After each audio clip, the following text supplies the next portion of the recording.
Bonsoir à tous, bienvenue à cette édition bilingue de l'information sur Equinox Télévision.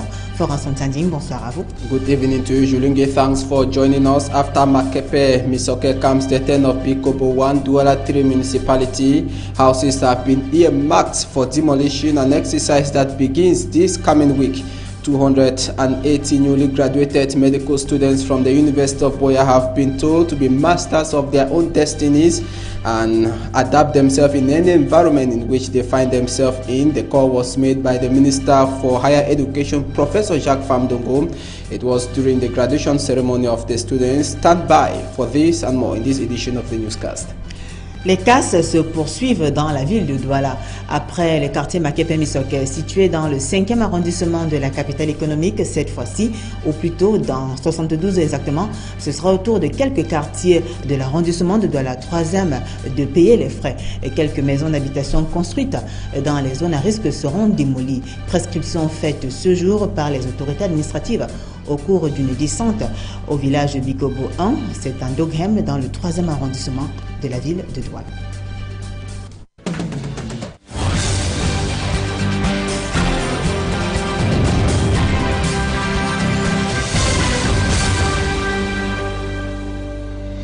Merci de nous retrouver sur Equinox Télévision. Je vous l'annonçais en titre tout à l'heure, la lutte contre les constructions anarchiques et dans les zones à risque se poursuit dans la ville de Douala. Après le quartier Makepe-Misoke, dans le 5e arrondissement de la capitale économique, dans 72 exactement, ce sera au tour des populations qui habitent le Bikobo 1, c'est un village Ndoghem dans le 3e arrondissement de la ville de Douala de payer les frais. C'est une prescription qui a été faite aujourd'hui par le maire, le sous-préfet de Douala 3e et bien d'autres autorités administratives qui ont effectué une descente. Et au cours de cette descente, ils ont assisté à la matérialisation des zones à démolir dès mardi prochain. Descente suivie par nos reporters Oka Claude et Albertine Pichaga.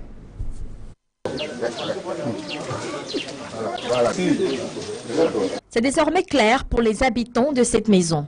Il faudra trouver refuge ailleurs car dès lundi prochain, cette habitation sera démolie. Ce sera d'ailleurs le cas pour toutes ces maisons et constructions naissantes qui obstruent les drains et empêchent aux eaux de s'écouler librement à Bikobo 1 dans l'arrondissement de Douala 3e. Nous voudrons protéger ces populations et la protection partira du déguerpissement de ces populations qui sont mal installées. Ils sont dans des habitations précaires, en plein marécage et en plein ravin. Nous ne voulons pas avoir des morts. C'est la raison pour laquelle nous avons engagé les chefs de l'arrondissement de Douala 3e dans le cadre du comité d'intervention d'assainissement communautaire. Bikobo 1, dans le village d'Oghem, fait en effet partie de ces zones de Douala où le risque de vivre des catastrophes environnementales est quasi permanent. Ici, la majeure partie des habitations est installée sur des marécages ou carrément sur des drains. Les populations font pourtant de manière permanente aussi les frais d'un relief instable, comme à cet endroit où des éboulements de terre ont entraîné une maison en matériaux provisoires. Mieux vaut sauver les vies humaines que de les laisser dans le marécage. Toutefois, les riverains multiplient sans gêne des actes d'incivisme. La population elle-même qui se crée problème, ils vont construire sur le lit de zéro, ils vont construire sur le drain, ils construisent des porcheries par-ci, par-là. Je dis que vraiment il faudrait que les gens comprennent que pour vivre heureux, il faut commencer d'abord par être fort. L'autre défi à relever à Bikobo 1 par les autorités, c'est de trouver une solution pour cet énorme ravin causé par les eaux de pluie. Jusqu'ici, c'est avec du sable que les riverains tentent de ralentir l'avancée fulgurante de l'énorme trou qui commence à inquiéter par son ampleur. La pluie a causé des ravins et ça a divisé la route en deux. Et ce ravin est en train de prendre de l'ampleur. Les maisons sont menacées d'être tombées. Donc c'est cela qui nous fait trop peur. Si la communauté urbaine ne fait rien, mon quartier est sérieusement touché. Il faut préciser que la descente des autorités de Douala 3e ce 12 juillet rentre dans le cadre des actions d'assainissement communautaire instruites par le gouverneur de la région du littoral au lendemain des inondations enregistrées dans la ville de Douala dans la nuit du 19 au 20 juin dernier. Et dans la région de l'Ouest Cameroun, l'insécurité dicte sa loi. Des individus sans foi ni loi ont il y a quelques jours cambriolé les locaux du centre départemental des impôts d'Undé. Ils ont emporté avec eux de nombreuses affaires. Ils ont également causé d'importants dégâts matériels. Le récit des faits avec Jérôme Narcisse Sobzé. Les malfrats ont encore fait parler d'eux dans la région de l'Ouest. Cette fois, c'est le centre départemental des impôts d'Undé qui a dans la nuit de mardi à mercredi dernier été visité par des hommes sans foi ni loi. Ils ont cisaillé les antivols avant de commettre leur forfait. On est arrivé, je suis arrivé au travail le matin, comme d'habitude, et un peu plus tôt parce que je devais aller à la réunion en ensemble. Donc j'ai arrivé et j'ai constaté d'emblée en entrant à la caisse qu'il y avait une fenêtre défoncée. Informé de la situation, le préfet du département d'Undé, M. Ebelesame Christian Ernest, avait à ses côtés le délégué régional de la sécurité publique pour l'Ouest, se sont rendus sur les lieux. Les malfrats ont passé au peigne fin les bureaux respectivement du chef de centre et du receveur. En termes des recettes de l'État, on ne déplore rien, donc ils n'ont pas touché le coffre-fort. Mais en termes de matériel, on déplore déjà au niveau du bureau du chef de centre la perte d'un ordinateur, d'un écran plat et dans son secrétariat d'un autre ordinateur avec onduleur. C'est à la caisse, à la recette de l'impôt, à la caisse. Au niveau de la caisse, nous avons déjà pris des dispositions parce que ce n'est pas le premier coup de vol. Donc nous avons pris des dispositions, tout est gardé selon les normes. Fort heureusement, le coffre-fort n'a pas été éventré.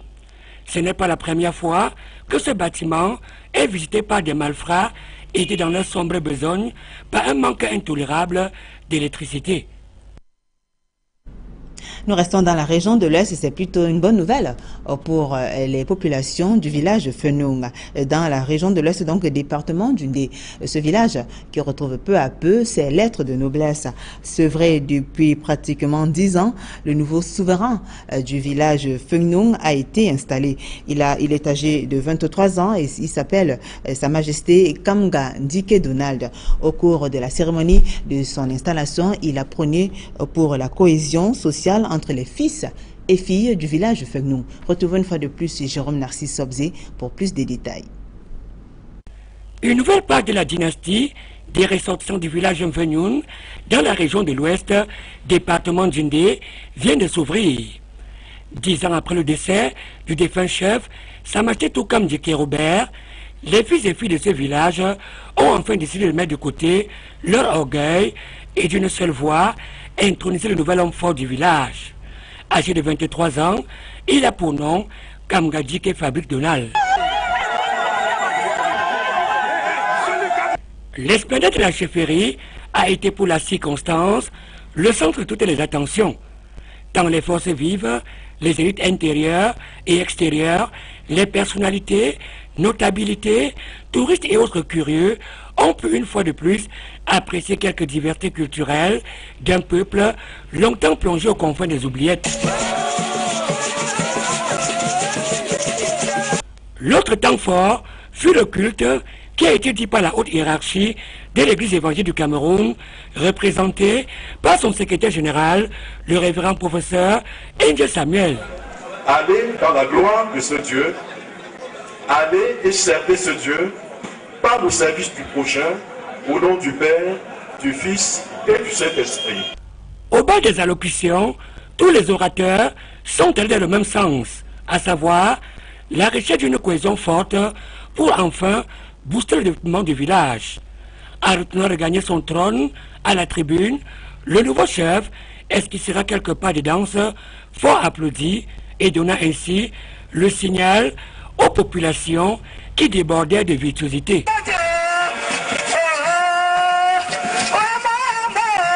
Sa Majesté Kamga Ndike Fabrice hérite donc d'un village longtemps marqué par les troubles et séquelles des indépendances. La reconstruction du village devait donc être son principal cheval de bataille. Et puis en sport, on s'intéresse à ce nouveau record du Cameroun établi au triple saut dames. L'athlète Sandrine Mboumi qui a fait un bond de 14,16 m. C'était au cours de la dernière journée du championnat national par équipe d'athlétisme ce week-end à Yaoundé. Les équipes FAP, dames et messieurs ont été sacrées championnes du Cameroun. Emmanuel Diop et Aïk Cyril.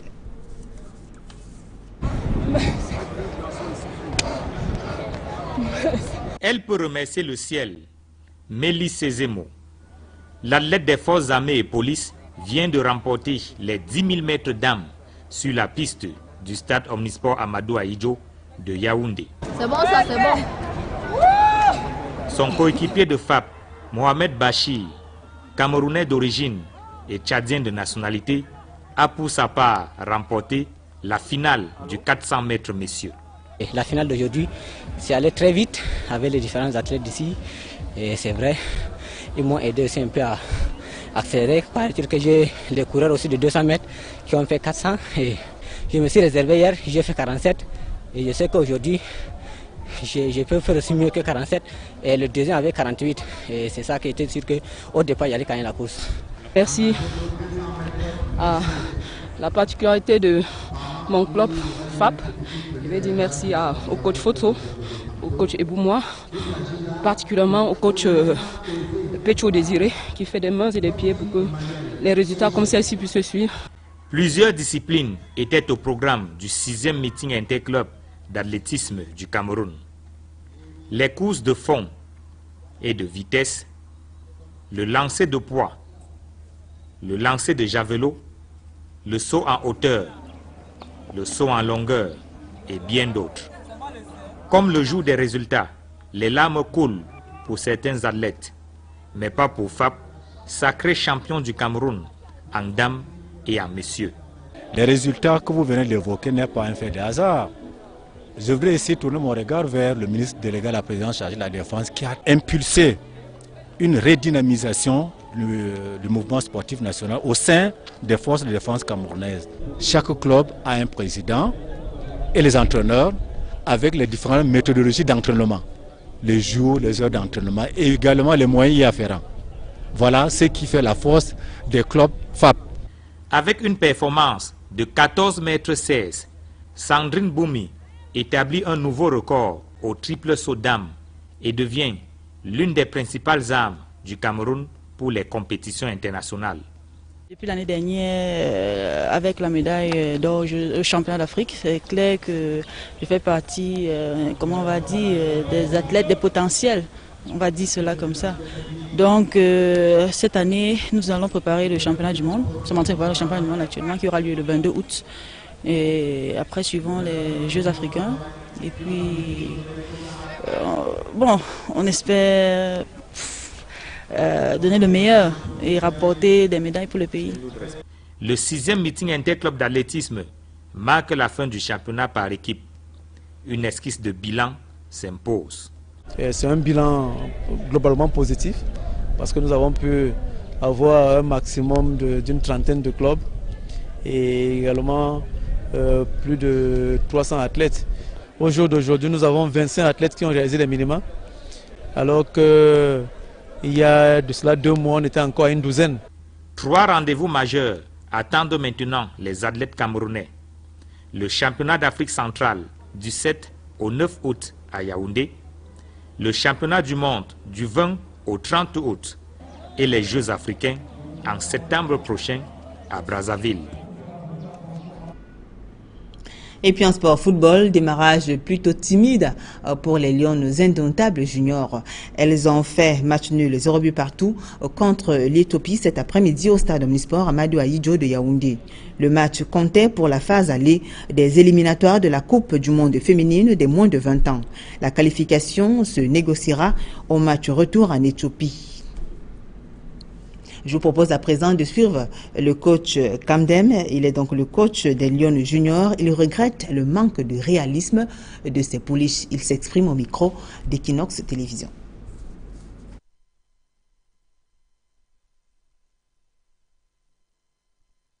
Cette équipe existe seulement depuis 1 mois. Donc c'est le travail des mois. Ceux qui n'existaient pratiquement pas. Donc il faut d'abord dire merci à ces enfants qui ont pu produire ce genre de spectacle. Mais j'ai été seulement très déçu du fait que nous, on a pu marquer plusieurs buts en prévision du match retour. Mais je crois que nous sommes en train on va continuer à travailler pour aborder le match de retour avec beaucoup de sérénité. Et je crois que tout est encore possible. On connaissait un peu comment ils jouaient et nous avons pris des mesures en conséquence. C'est une bonne équipe. On va continuer à travailler et les empêcher de nous manœuvrer. Oui. Notre stratégie était basée sur le fait qu'il fallait vraiment les empêcher de boucher complètement la zone se trouve de jeu. Bon, je crois que vous avez assisté à une séance d'entraînement où on travaille dans la zone presse. Justement, à partir de l'entrejeu, il fallait les dépresser, ne pas les permettre de s'exprimer. C'est ce que nous avons fait cet après-midi. On avait confiance en nous. Nous avons eu des occasions, mais nous n'avons pas pu concrétiser. Maintenant, nous allons continuer dans le travail. Et le match retour, nous promettons une victoire.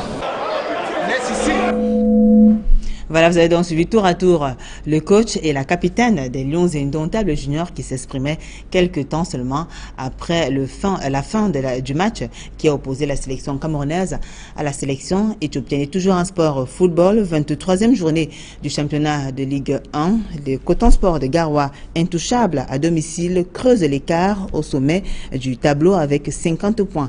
Désormais, à sa victoire ce jour face à Ndelaquan Sport de Limbe, 2-0. Et les deux matchs du stade de la réunification de Douala se sont soldés par des scores nuls. 0 but partout. Union 0, APGS 0, Botafogo 0 et Lyon 0. Et je vous communique à présent les résultats de cette 23e journée du championnat de Ligue 1.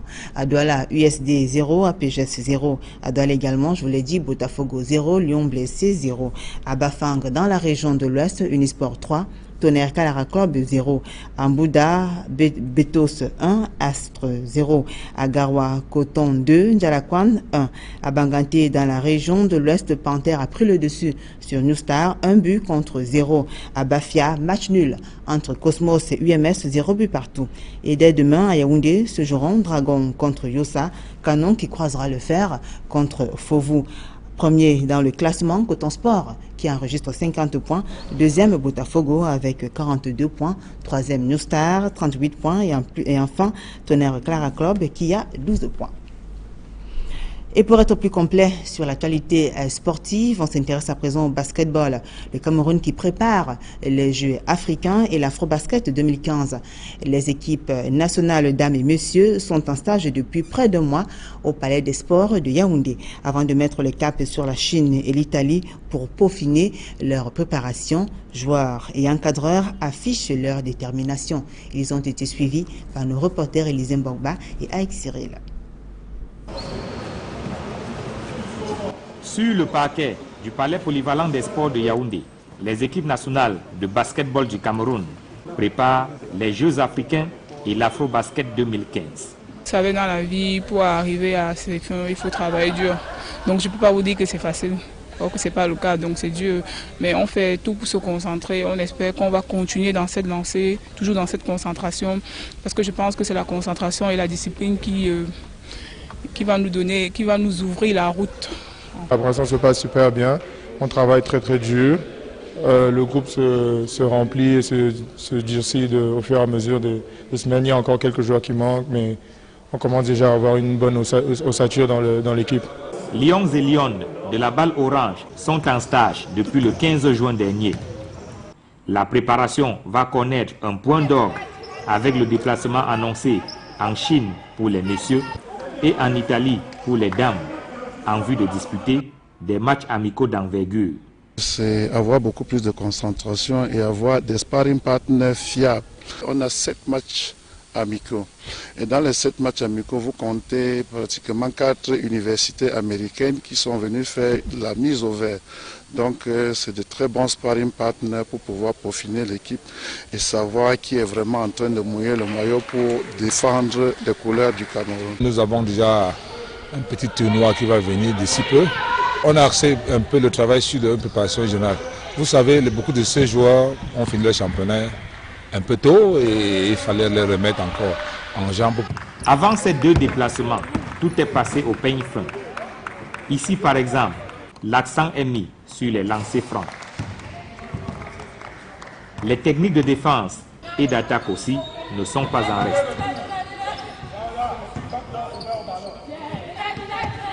L'heure de la revanche est en train de sonner pour l'équipe nationale dames, éliminée dans des conditions atypiques par le Mozambique il y a 2 ans à l'Afro-Basket en Côte d'Ivoire. J'ai vécu, comme vous avez dit, le dernier Afro. J'ai un peu c'est un peu resté ici au travers de la gorge parce que un cœur de revanche. Parce que vous êtes sans ignorer qu'on on a été éliminés en demi-finale et pas de la manière la plus aisée. Donc voilà, on a à cœur de rencontrer cette équipe et on la joue également, le Mozambique. Et je pense que toutes celles qui ont vécu cette compétition ont hâte vraiment d'y être. 2 rendez-vous majeurs attendent les équipes nationales de basketball du Cameroun.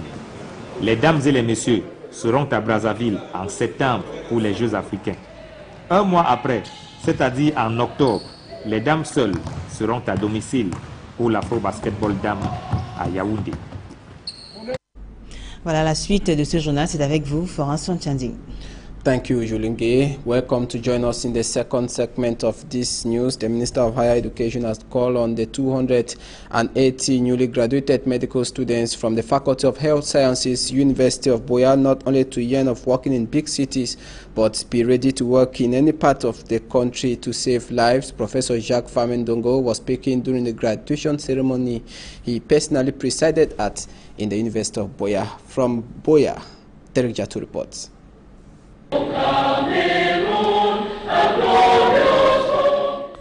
The Cameroon Minister of Higher Education is here on the campus of Buea University.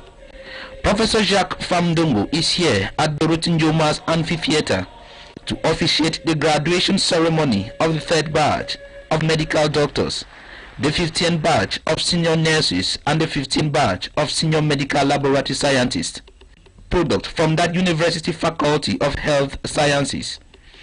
In his address, the Higher Education Minister called on the 280 medical students to be ready to answer present when and wherever duty calls. Don't say that I want to work in Yaoundé, I want to work in Douala. You must go everywhere because you must solve the problems of Cameroonians everywhere. The Minister of Public Health was represented at the University of Buea ceremony by his Secretary of State in charge of epidemic.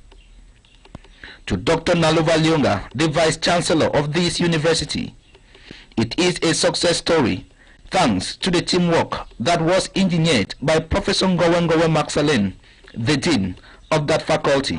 May I seize the opportunity also to thank the Dean of the Faculty of Health Sciences. And that's Professor Ngowe Maxalen and his team. Please, I'd like you to give him a hand.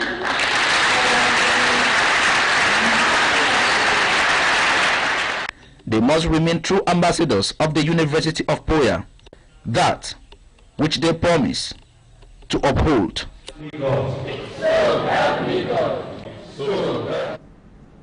We come back in the economic capital, Douala, in the Little region. Now, dozens of houses have been earmarked in Bikoko and Dokhem, Douala 3 municipality for demolition. The demolition exercise begins this week, and it is the second after Makepe Misoke in a series of demolition exercises carried out aimed at preventing floods in these areas. Details in the following report.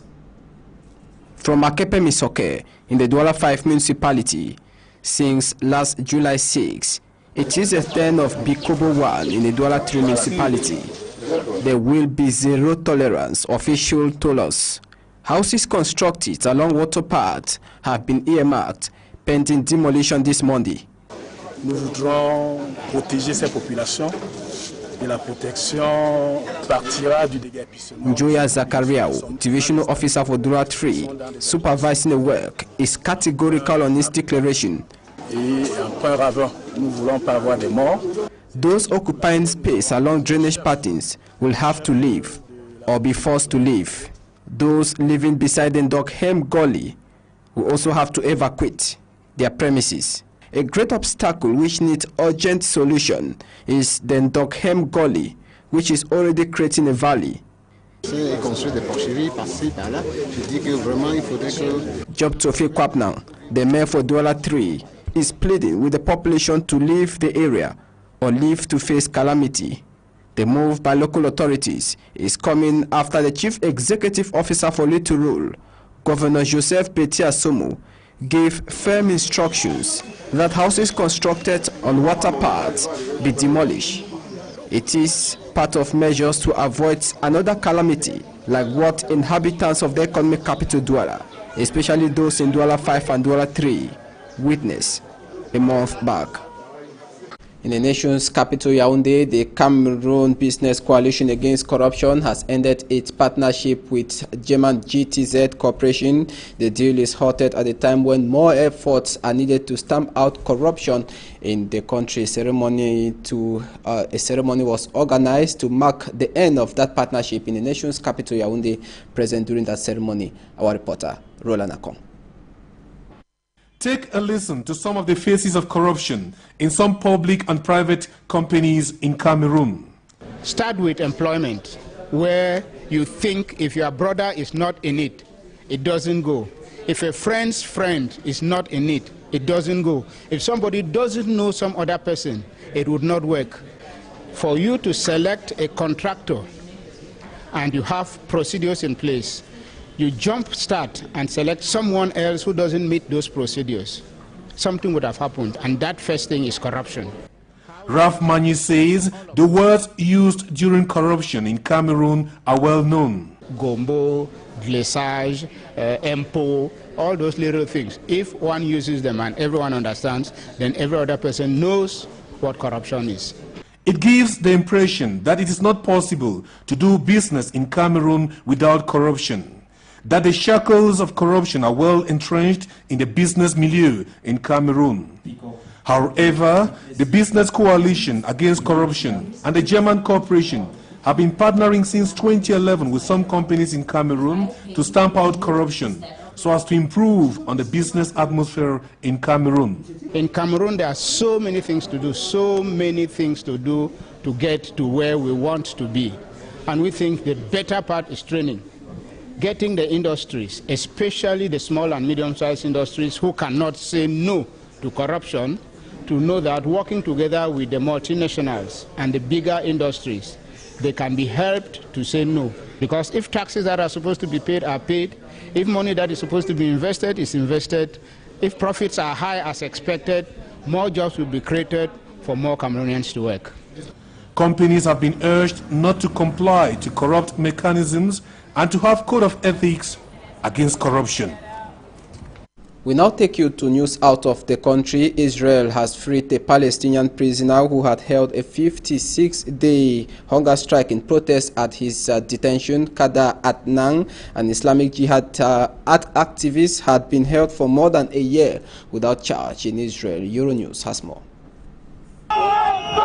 First thing Sunday morning, and a hero's welcome for an Islamic Jihad activist freed from an Israeli jail after 56 days on hunger strike. Khadr Adnan was protesting at being held for a year without trial, under a security measure Israel says it employs to prevent violence. The occupier made a mistake in imprisoning me the first time and the second time and all the other times, and today they've made a mistake freeing me unusually early in the day, thinking this would stifle Palestinian joy. It's a cowardly act by the occupier, who's afraid of the joy and love that Palestinians have for their prisoners. A known Islamic Jihad figure in the West Bank, Adnan was warmly received back home in Jenin. His hunger strike, which had left him critically ill, had galvanized Palestinians against so-called administrative detentions. Both sides feared the threat of him dying could hurt a shaky truce in the Gaza Strip or spur further violence. And we now talk sport football, the 23 action of the National League One Football Championship matches that took place across stadia in the country today. Union of Douala played a 0-0 tie with visiting Apeje Samfo, Botafogo 0-0 tie with Lyon Blessé, Unisport of Onkam beat TKC 3-0, Bambutus of Buda beat Astro of Douala 1-0, Coton Sport beat Njalakwan 2-1. It was Panther of Bangante that beat New Stars 1-0. Cosmos played a 0-0 tie with UMS of Loom. Matches that will be coming up tomorrow, Monday. It was postponed due to the Lionesses game at the Amadou Ahidjo Stadium. We shall be having Dragon against Young Sport Academy from Bamenda. Canon will take on Fovu of Baham. And just to know that Coton Sport of Garoua is still flying without perching top on the unofficial classification table. They have 50 points, seconded by Botafogo 42 points, New Stars 38 points. And rock bottom is Tone Carrara Club with just 12 points. And televiewers, that does it for this edition of the 8 p.m. primetime newscast on Equinox Television. Thanks for watching. Good night. Bonne nuit à vous, Julien. Merci à vous, Florence Santiandi. Madame, c'est la fin de ce journal. Merci pour votre fidélité. Bonne soirée sur Equinox Télévision.